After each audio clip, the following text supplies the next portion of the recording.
Bismillahirrahmanirrahim. Alhamdulillahi rabbil alamin wa bihi nasta'in ala umuri dunya waddin. Wassalatu wassalamu ala asyrafil anbiya wal mursalin sayyidina Muhammadin wa ala alihi wa sahbihi ajma'in. Qala al-musannif rahimahullah, nafa'ana bi ulumih. Walzamil adaba wa ba'idil hawa wal ghadaba wa'mal fi asbabit tayakkuz, dan lazimilah adab. Lazimilah adab, bahasa kitanya tata kerama. Nah, menurut agama adab itu ma yuhmadu qaulan wa fi'la, sesuatu yang terpuji qaulan wa fi'la, perkataan dan perbuatan, itu adab. Jadi adab ini lebih halus daripada sunat. Sunat itu sudah bagus, nah lebih halus lagi adalah adab. Jadi para ulama banyak yang mengarang kitab tentang adab ini, seperti Imam Al-Mawardi dalam kitabnya Adabud Dunya Waddin. Imam Ghazali ada mengarang kitab masalah adab. Nah, sehingga segala sesuatu perbuatan itu ada adabnya, baik perbuatan yang fardu, perbuatan yang sunat, perbuatan yang mubah, itu ada adabnya. Sampai-sampai kita melepas sandal, memasang sandal, itu ada adabnya. Walzamil adaba, dan lazimilah akan adab itu. Karena adab ini merupakan binting daripada perbuatan-perbuatan yang kada baik. Artinya orang yang beradab itu orang yang jauh daripada perbuatan yang haram. Jauh daripada perbuatan yang haram. Waba'idil hawa wal ghadaba, dan jauhilah al hawa wal ghadaba. Hawa artinya mailun nafsi ila ma tashtahi. Sebahagian ulama mengatakan hawa itu artinya kecenderungan nafsu kepada sesuatu yang diingininya. Nah, itu namanya adalah hawa. Dan nafsu itu walaupun ada nafsu yang baik, nafsu mutmainnah, tetapi umumnya nafsu itu dipakaikan kepada hal-hal yang tidak baik. Umumnya nafsu dipakaikan kepada yang tidak baik. Walaupun ada nafsu yang baik, tapi bila nafsu, nah itu berarti identik dengan kada baik. Nah, hawa itu artinya kecenderungan nafsu kepada sesuatu yang diingininya. Itu biasanya perbuatan atau perkataan yang membawa kepada kemaksiatan. Wal ghadaba, dan jauhi pula marah. Karena marah itu adalah miftahus surur, karena marah itu pembuka segala macam bentuk kejahatan.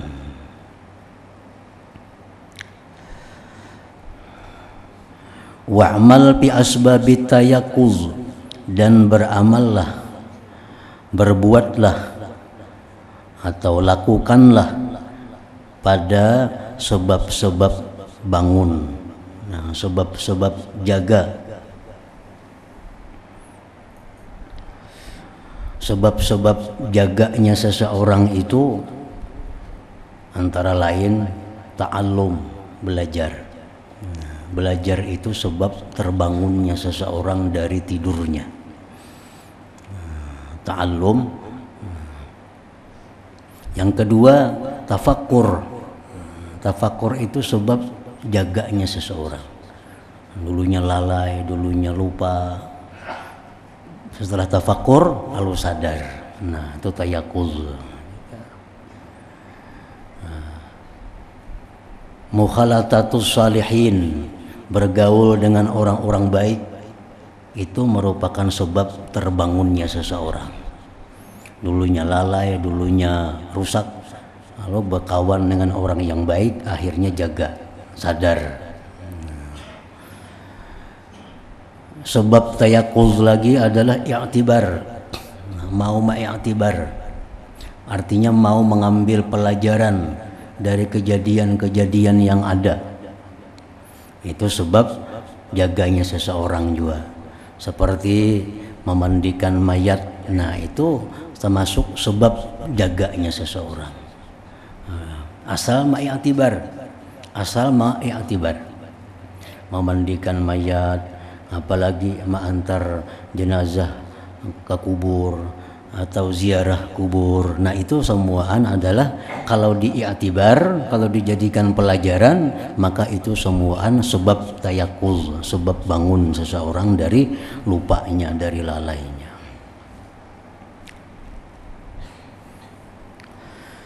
Wal muraqabatu ghayatu qasdik, dan bermula murakabah itu merupakan kesudahan dari tujuan engkau. Murakabah merupakan kesudahan dari tujuan engkau. Murakabah itu artinya merasakan diri selalu diintai oleh Allah. Murakabah artinya merasakan diri selalu dipandang, didengar, diawasi oleh Allah. Itu tujuan daripada kita berzikir. Bila banyak kita berzikir, banyak membaca salawat, banyak membaca tasbih, banyak membaca istighfar, itu tujuannya supaya kita dapat murakabah, supaya dapat rasa selalu diawasi oleh Allah Subhanahu wa taala. Wal murakabah. Wattakhizir rifqa khidna, dan jadikanlah rifik itu kawan engkau. Jadikanlah rifik itu kawan. Para ulama beberapa kelompok berbeda-beda pendapat menjelaskan arti rifik.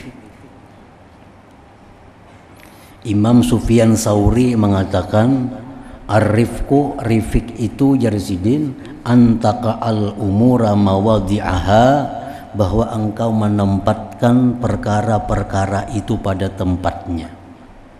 Itu disebut rifik, semacam kebijaksanaan. Kita meletakkan sesuatu pada tempatnya.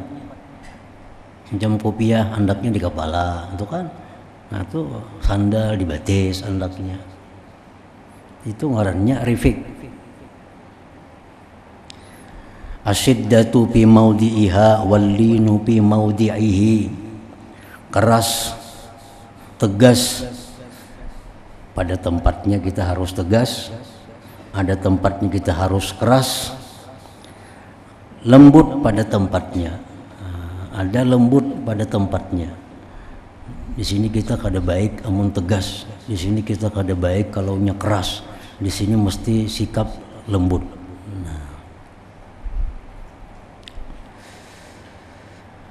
Dan selainnya dari Imam Sufyan Tsauri ada juga yang mengatakan rifik itu artinya adalah layyinul janib, bahasa kitanya ramah, ramah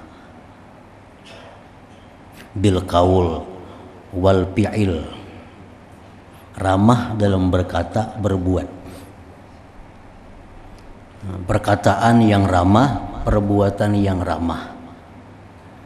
Orang ada berkata-kata yang kada ramah.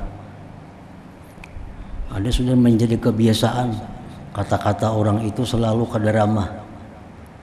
Ada orang yang kebiasaannya perbuatannya itu kada ramah. Artinya ragus-ragus, beulah apakah, menggawi apakah, pasti ragu-ragus, kada mau kada baik. Baandak apakah, ragu-ragus. Nah, itu jauh dari rifik. Rifik ini artinya layyinul janib, Innallah rafiq yuhibbur rifiq. Allah itu rafiq, bersifat rifik dan mencintai akan yang rifik itu. Nah, kita meletakkan sesuatu misalnya dengan ramah, bisa kita meletakkan sesuatu betimbai, bisa dengan bandak, bisa. Nah, tergantung rifik yang ada di dalam diri kita. Nah, jadikanlah rifik itu khidna, kawan engkau. Wa ta'anni ya sahiba, dan jadikanlah perlahan itu sahabat engkau. Ta'anni, sahabat engkau, perlahan.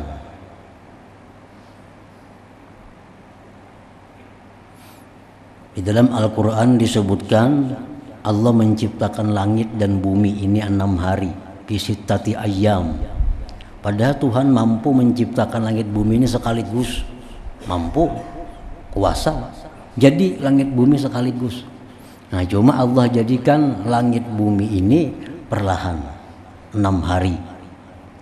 Dalam Al-Quran disebutkan fi sittati ayyam, 6 hari. Nah, itu menunjukkan ta'anni minallah, bahwa perlahan itu adalah dari Allah. Walaupun sanggup sekaligus, tapi perlahan itu daripada Allah. Wa ta'anni ya sahiba, jadikanlah perlahan itu sahiba, sahabat engkau.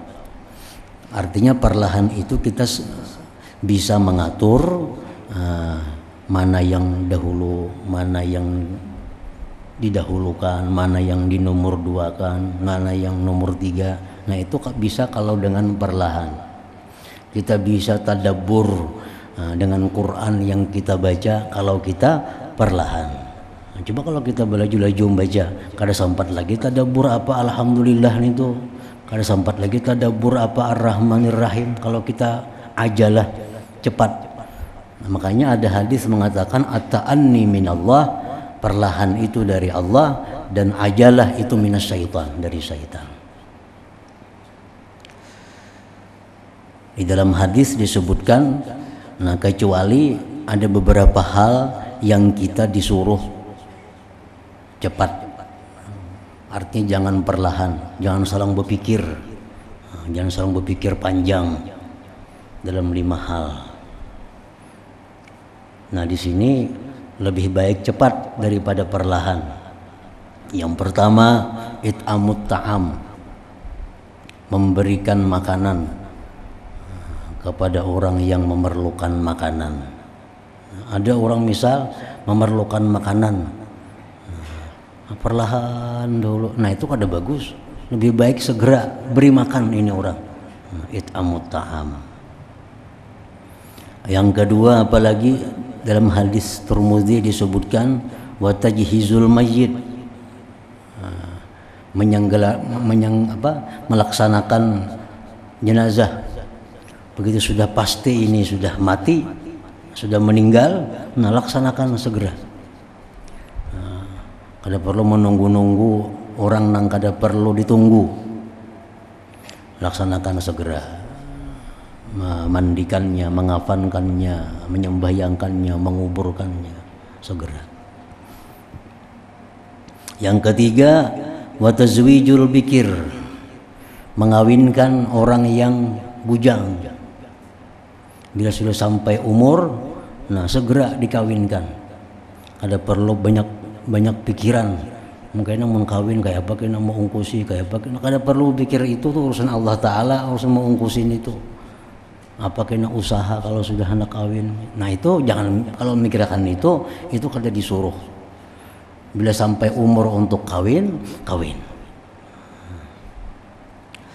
Yang keempat, qada'id duyun, bayar hutang.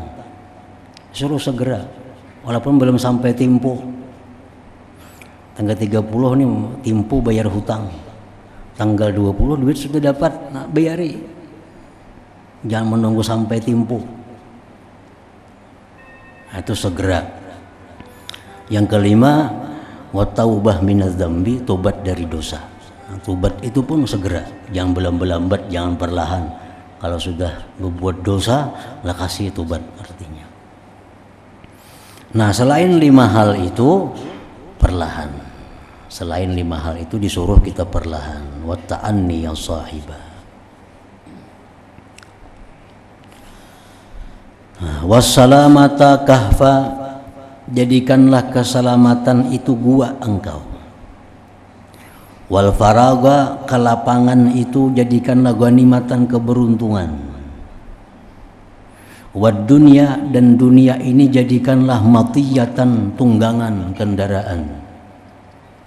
Wal akhirata manzila, akhirat jadikanlah tempat tinggal yang sebenarnya.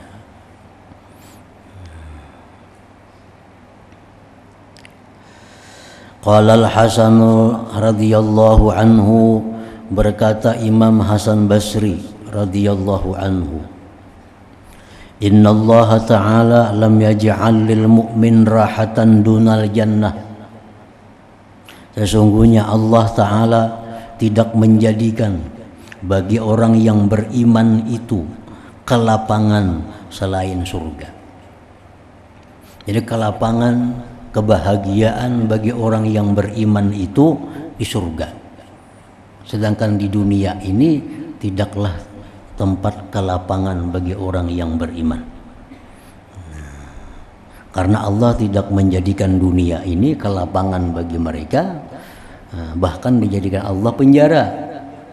Ad-dunya sijnul mu'min, itu kan.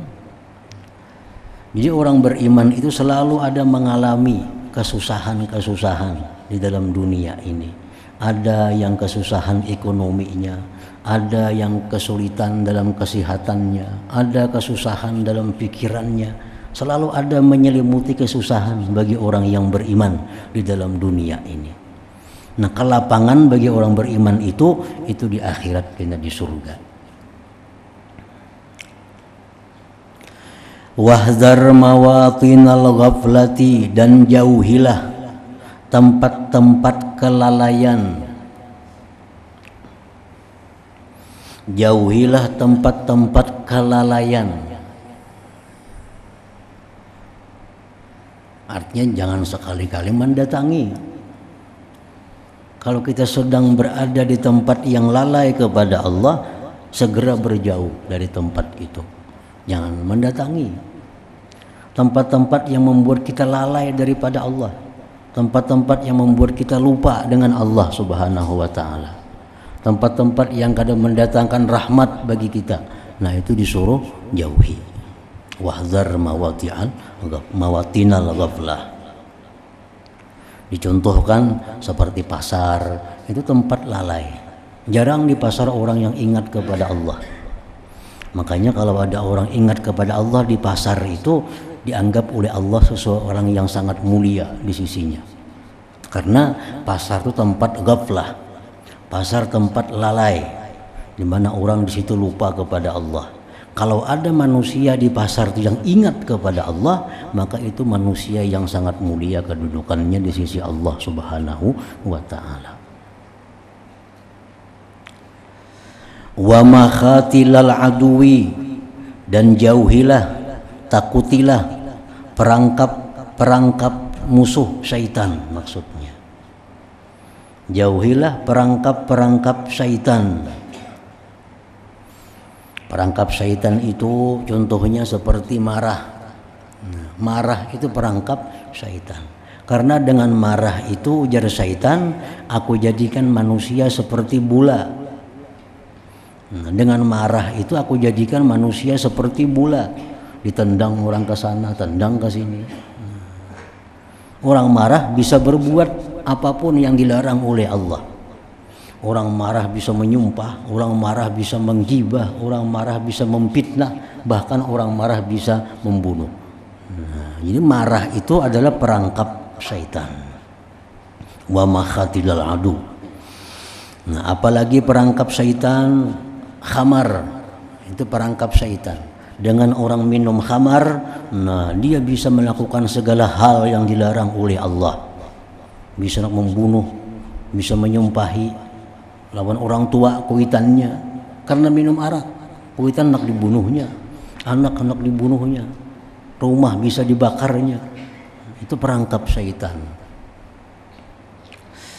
Nah, wa makhatilal adu. Apalagi contohnya perangkap syaitan berduaan dengan lawan jenis yang bukan mahram.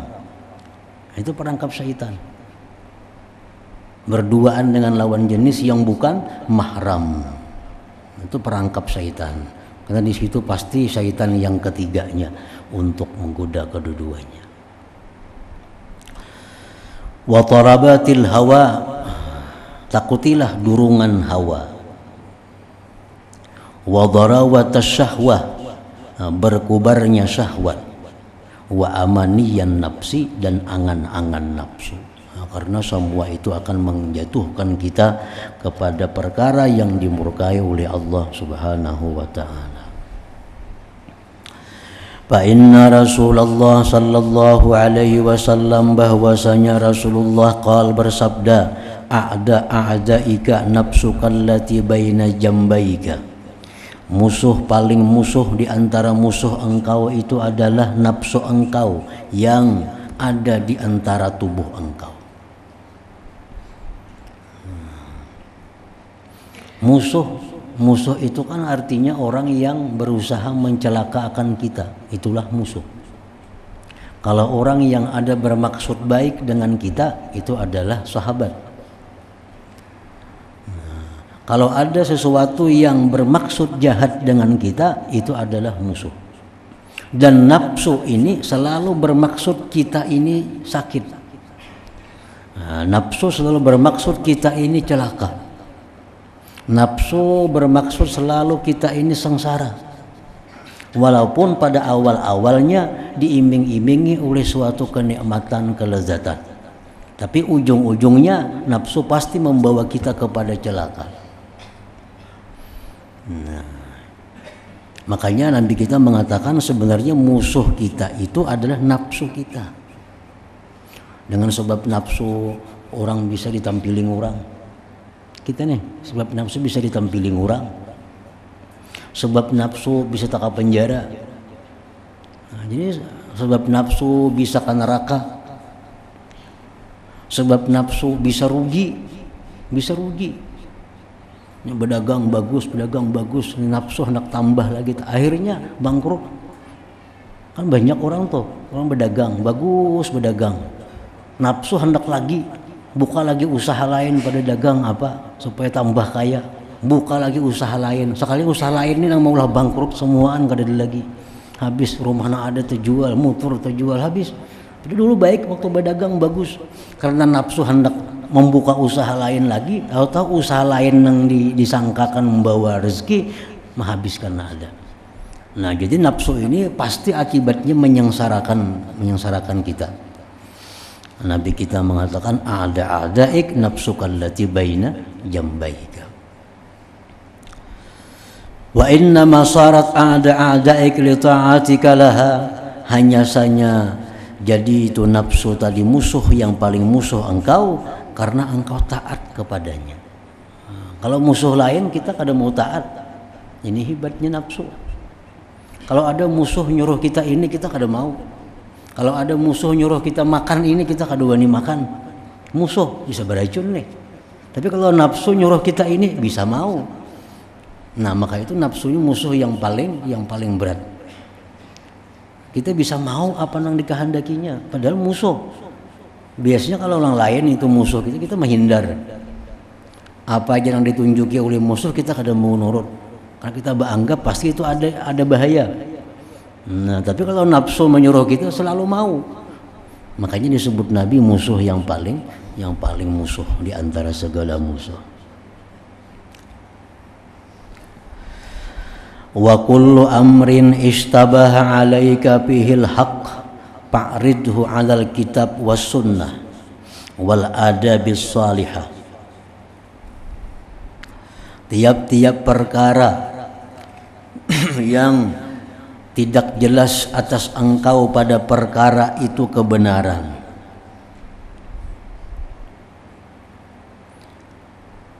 maka lintangkanlah perkara itu atas Quran, sunnah, dan adab tata krama yang bagus.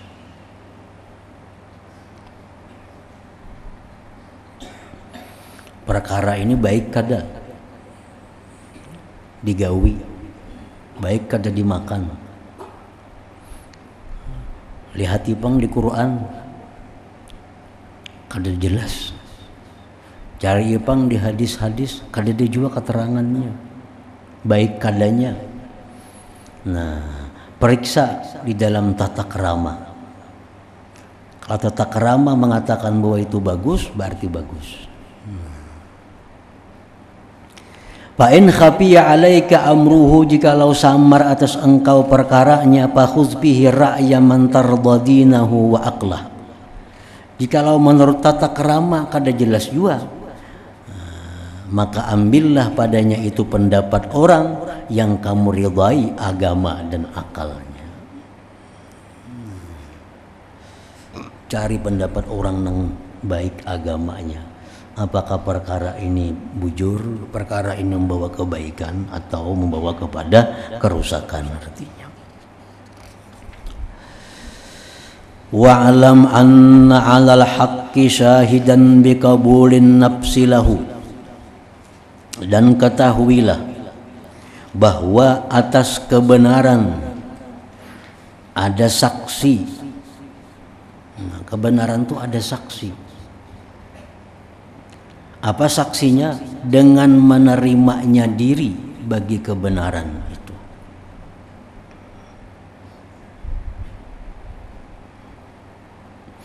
Ala tara li qauli Rasulillah sallallahu alaihi wasallam, adakah tidak kau lihat sabda Rasulullah sallallahu alaihi wasallam, istafti qalbak, tanyakan kepada hati engkau.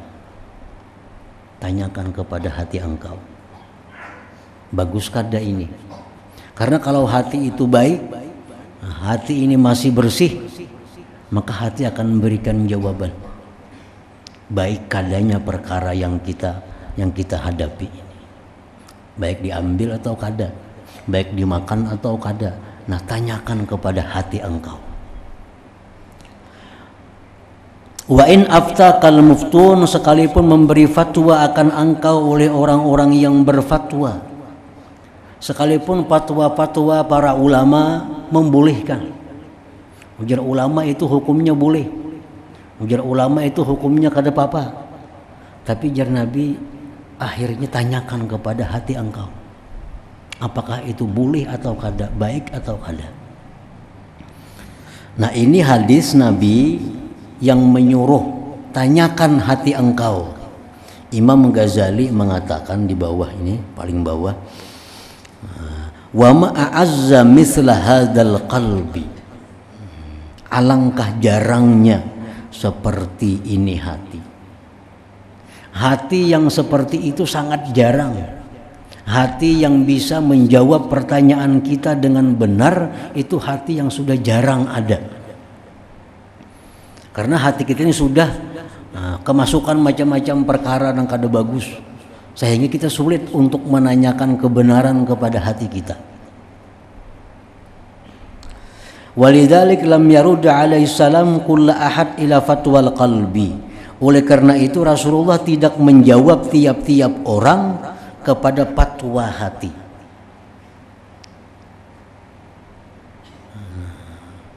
Wa inna ma qala dzalik liwabisah lima kana qad arafa min hali. Nabi ini menjawab pertanyaan Wabisah, sahabat Nabi. Nah, sahabat Nabi ini bertanya, ujar Nabi, takunakan naon hati ikam seorang. Karena Nabi tahu Wabisah ini sahabat yang punya hati bersih. Nah, sehingga jawaban hati pasti bujur. Nabi kada menjawab setiap orang dengan tanyakan kepada hatimu, kada. Tapi hanya untuk Wabisah ini Nabi menjawab, takunakan panaon hati ikam baik kada itu. Nabi tahu Wabisah ini orang yang bersih hatinya. Wa qala al-Ghazali aidan, wastibta'ul qalbi innama huwa haitsu abahal mubti amma haitsu haram fayajibul imtina. Minta fatwa kepada hati itu hanya sesuatu yang dibolehkan oleh mufti Adapun perkara yang dilarang oleh mufti itu wajib menjauhi. Kita ini ragu-ragu perkara ini boleh kada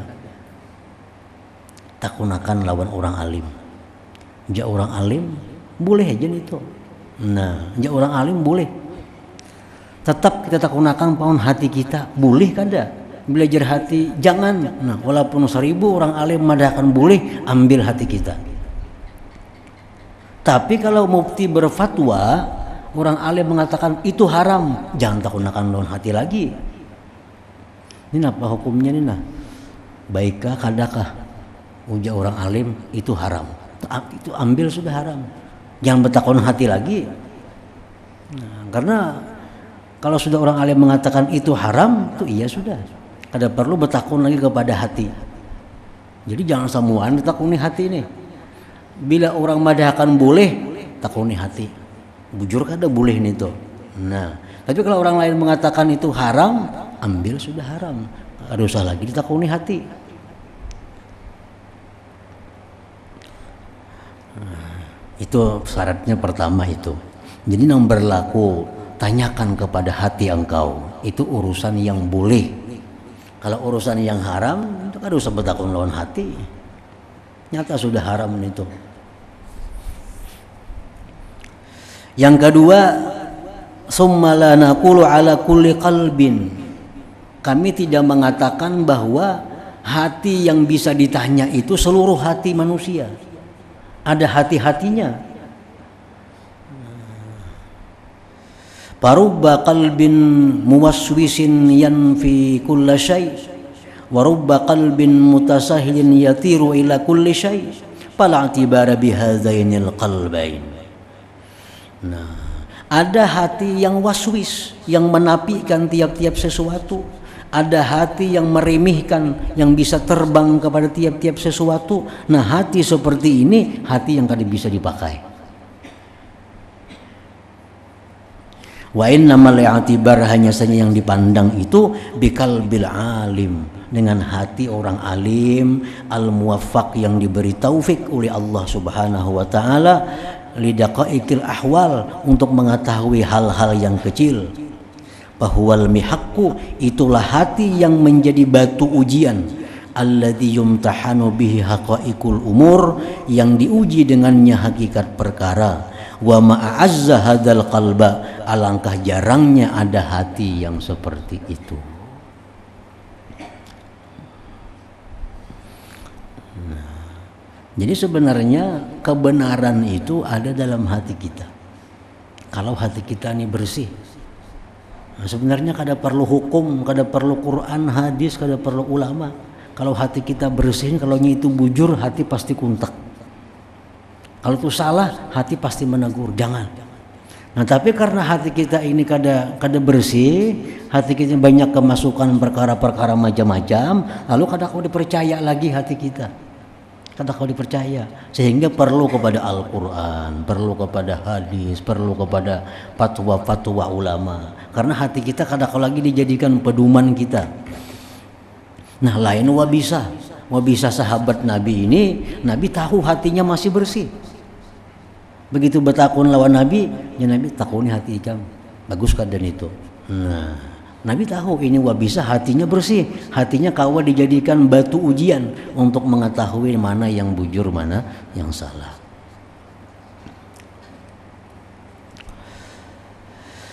Wa qayyidil jawariha bi ihkamil ilm, dan ikatkan anggota-anggotamu dengan menghukumkan ilmu.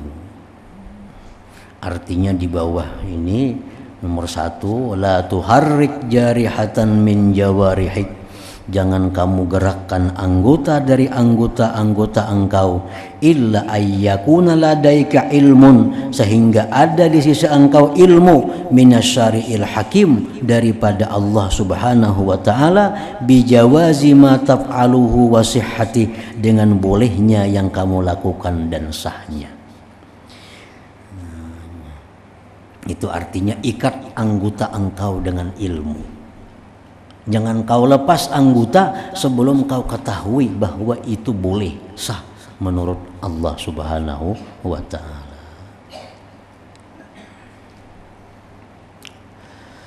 Wa illa kana tasarrufuka alaika lalaka, jikalau tidak demikian, kita lepas anggota kita kemananya hendak, nah maka itu akan menjadi mudarat atas engkau, la laka, bukan manfaat bagi engkau. Wara'i hammaka bima'rifati qurbillahi minka, dan peliharalah keinginan engkau dengan mengenali dekatnya Allah daripada engkau itu. Cari bukti-bukti, cari dalil-dalil yang menyebabkan kita yakin bahwa Allah itu dekat dengan kita. Nah, disuruh kita mencari dalil, cari ilmu supaya kita yakin bahwa Allah itu dekat dengan kita. Wa qum baina yadayhi, berdirilah engkau di hadapan Allah, maqamal abdil mustajir, sebagaimana berdirinya seorang hamba yang minta perlindungan kepada Allah Subhanahu wa ta'ala. Kalau kita berdiri di hadapan Allah sebagaimana berdirinya hamba yang minta perlindungan, tajidhu ra'ufar rahima, engkau dapati Allah itu maha pengasih, maha penyayang. Maha pengasih, maha penyayang. Qala Rasulullah sallallahu alaihi wasallam, innallaha azza wa jal yunzilul abda min nafsihi biqadri manzilatihi minhu. Sesungguhnya Allah itu menempatkan hamba dari dirinya Allah dengan kadar menempatkannya hamba daripada diri si hamba itu. Kita ini di sisi Allah apakah mulia kah? Kita ini di sisi Allah apakah terhormat kah? Nah, mengetahuinya itu kayak apa kedudukan Allah di hati kita. Nah, di hati kita. Kalau hati kita mengagungkan Allah, berarti kita diagungkan oleh Allah. Kalau di hati kita ini memuliakan Allah, berarti Allah memuliakan kita. Di hati kita lalai kepada Allah, Allah pun kadang menghiraukan kita. Jadi hendak tahu kayak apa Allah lawan kita, nah kayak apa kita dengan Allah, itulah ukurannya artinya. Inna Allah azza wa jalla yunzilu abdan min absi biqadri manzilatihi minhu. Sayang kah Tuhan lawan aku nih kadakah? Nah, tergantung kayak apa kita lawan Tuhan, sayang atau kada. Cintakah Tuhan lawan aku nih kadakah? Tergantung kayak apa cinta kita kepada Allah, kayak itulah cinta Allah kepada kita. Allah menempatkan hamba dari dirinya dengan kadar tempatnya Allah daripada si hamba itu. Wadalik, yang demikian, ala qadril khasyah lillah wal ilmi bihi wal ma'rifati lahu, yang demikian atas kadar takutnya bagi Allah, pengetahuannya dengan Allah, dan kenalnya dia bagi Allah Subhanahu wa ta'ala. Nah, kemudian wa'lam anna man athara Allah asarah wa man ata'ahu ahabbah. Ila hadratin Nabi sallallahu alaihi wasallam. Al-Fatihah. Auzubillahi minasyaitonir rajim. Iyyaka na'budu wa iyyaka nasta'in. Ihdinas siratal mustaqim. Shiratal